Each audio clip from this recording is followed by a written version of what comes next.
Hi, DJ Ranma S with Anime Jam Session. Final day, Gobblecon on Sunday. We're traveling around, and today we come across Miss Tiffany Grant. Oh, good to see you, Luigi. I do what I can because Daisy's not around, so I guess I can get away with something today. Okay. What brings you up here to Gobblecon this year?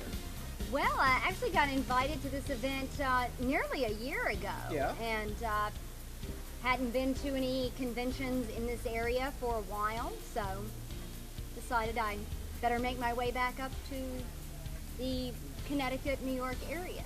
Well, that's good, and on behalf of all the fans out there, welcome back. Thank you very much. You're quite Happy welcome. to be here.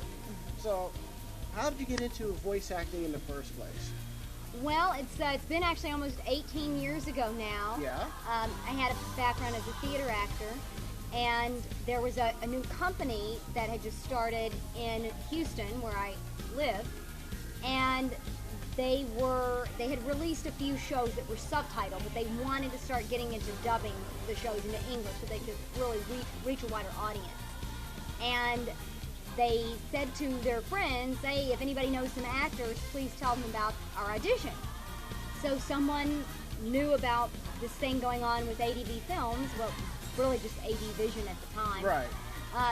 You know, tell your friends. So someone knew about the auditions, remembered that I was an actor, so he happened to just give me a call and say, hey, these people are having an audition, thought maybe you might be interested in that. So I called them up, made the appointment, went down, I auditioned, and here I am almost 18 years later, still doing it. It must be a lot of fun in there somewhere. Yeah, absolutely. It's been a great ride. I've really enjoyed it, and I'm excited at the prospects for the future, and really lucky to have been in the industry for as long as I have. That's good. What was your first role when it came to voice acting? The first show that I worked on was something called Guy Double Target. I remember that. It's hentai. And you can get it now on DVD from Happy Carrot. For a long time, it had gone out of press, but yeah, it's now available on DVD, so you can buy that online. Does it have the dub track with it, or? Oh yeah. Oh, It's got the dub and the sub on there.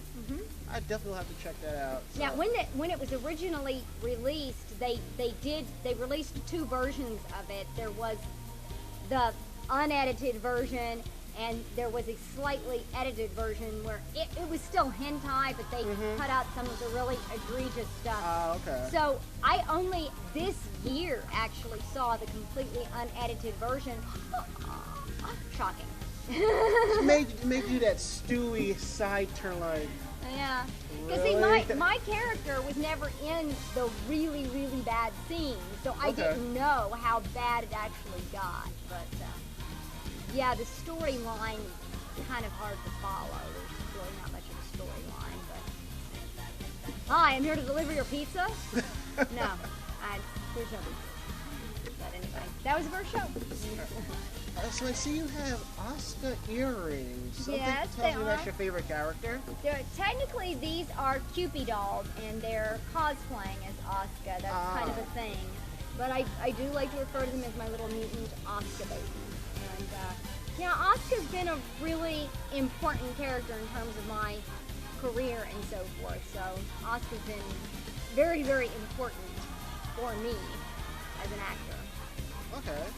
Certainly one of my favorite roles, definitely. Was there a role that you've done where you felt it just wasn't for me? You know.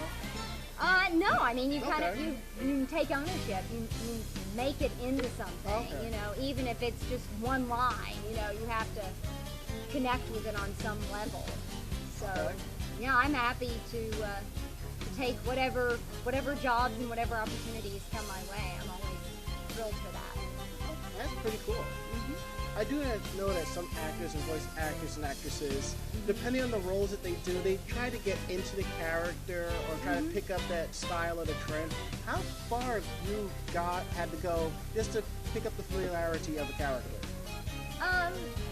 Well, I think creating any sort of a character, if it's, you know, on camera or stage or what have you, you do kind of get inside the head of that character, figure out what they're about, what their motivations are. Just with anime, you have to do it a little more on the fly because Right. there's not really any rehearsal or anything like that.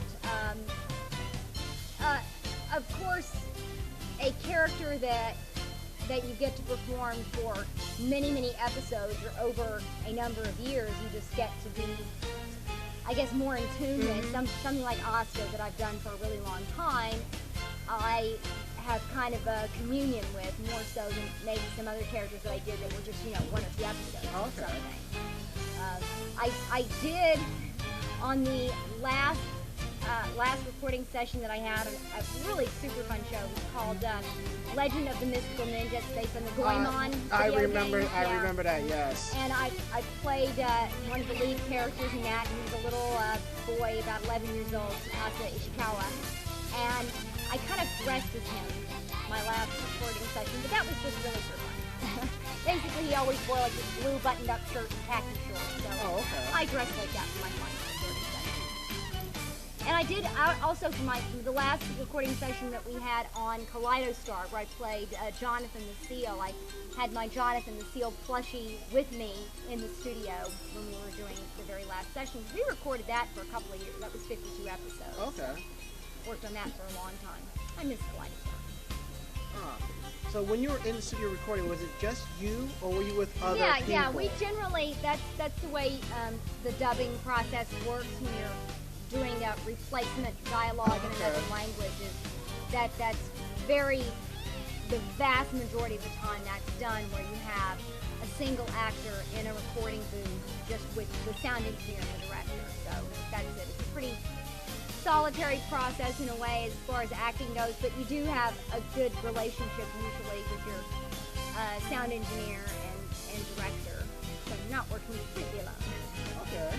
So what have you done besides voice acting? Any other work? Oh yeah, well I did, it is voice acting, but I did a couple of video games, and done quite a few voiceovers for commercials, like for TV and radio. I've done several independent films, and I've done quite a bit of stage work. Okay. So I've done pretty wide variety of things. Whatever acting jobs there are, I will be there. That's pretty cool. So if you didn't go towards voice acting, would you see stuff like star of stage and screen and television? I would still have been pursuing all the other stuff that I still do. It just was an opportunity that happened to come my way, so it didn't impede or interfere with anything else I've ever done. I didn't, eschew anything else for that. I mean, it's not like it takes up all of my time anyway. That's the thing about voice work, is you go in, record for a couple of hours, and then you're done. So it's not like somebody who's maybe working like a live action TV show where they film 20-something episodes a year, and they're in there working 14 hours a day for weeks on end. I mean, it's just, it's not like that. It's a couple hours here, a couple hours there. Okay. Now, outside of voice acting, what kind of fun stuff do you like to do? Well, I don't know if it's fun, but very fulfilling. I do volunteer with a group in Houston, the Wildlife Center of Texas, and we're an animal hospital for all the native wildlife there in Texas. We take in any and all native wildlife. Even end up a lot of times with things that aren't really wildlife, like chickens. But it is very rewarding, and I really love working there with all of the animals and helping them, get better and get rehabilitated. Okay. Go back out into the wild where they belong. It's really wonderful. I enjoy that a lot. And of course, I love going to the movies. I go to the theater very often. I love going to stage shows and have my TV shows that I'm addicted to, like Dancing with the Stars. I love Dancing with the Stars. Anyway, and reading. I love to read a lot. I read a lot of autobiographies. Recent autobiographies you've been reading? Recent one that I read, actually, the most recent one that I read wasn't an autobiography, it was a biography about Katharine Hepburn. But this year, autobiographies, I read Alan Alda, Larry Hagman, Barbara Eden, Tina Fey, Carol Burnett, Betty White. I just love them. I love reading biographies, and especially autobiographies. I love them. Is there a particular book that kind of stands out? It's like something that was like really good, like something that everybody has to sit down and read? Well, a recent one that came out that I really, really enjoyed was Tina Fey's Boss in Hand. Oh, yeah. Yeah, that was really great. It's funny. I mean, it is autobiographical, but it's mostly just a funny book. The one that I've read the most is I've actually read Lauren Bacall's autobiography about 5 times, I think. It's called By Myself. I've read it many, many times. So it's kind of my thing. Oh, and Julie Andrews, I read that. That okay. was here also. Okay. Now let's go back to about the wildlife just a bit. I was just wondering, do you have any pets at home? Yes, we have 3 kitty cats. We've got Momiji, she's 15, she's very cranky. And then Haruko, who's 5 and a half, and she's crazy, just basically crazy. And then our little baby kitten, Tora, and he's almost 6 months old, and he's just adorable. Aww. I mean, he's just precious and sweet and adorable and cuddly. I've always been a cat lover because at times they're just lazy like me. I just sit there, watch TV. He just jumps up on my lap like I'm not going anywhere for a while. And I look down and I go, neither am I. Yeah. Neither am I. They're good lap warmers. They can sleep for a really long time, but they're also very entertaining, and I like that. Especially the kitten. He's funny. He's really funny. So where do you see your future go? Where do you see yourself going after all the accomplishments, all the cool, awesome stuff you've done? Well, I don't know. I just like to keep doing it as long as I possibly can. I don't have any plans to really change course or anything in the future. Just keep pursuing acting opportunities that come my way, voice acting or on camera. Haven't really maybe as aggressively pursued on camera as I could have. I enjoy doing the voiceover stuff a lot, but there is some. In fact, there's a couple of movies that I've worked on that are coming out here very soon. Yeah. One of them is Dead of Night. Okay. Should be out anytime in the next couple of weeks, very, very soon. It's a B horror film. Okay. It's pretty neat. And the other one is called Lars the Emo Kid, and it's very, very funny, and that will be out in the spring.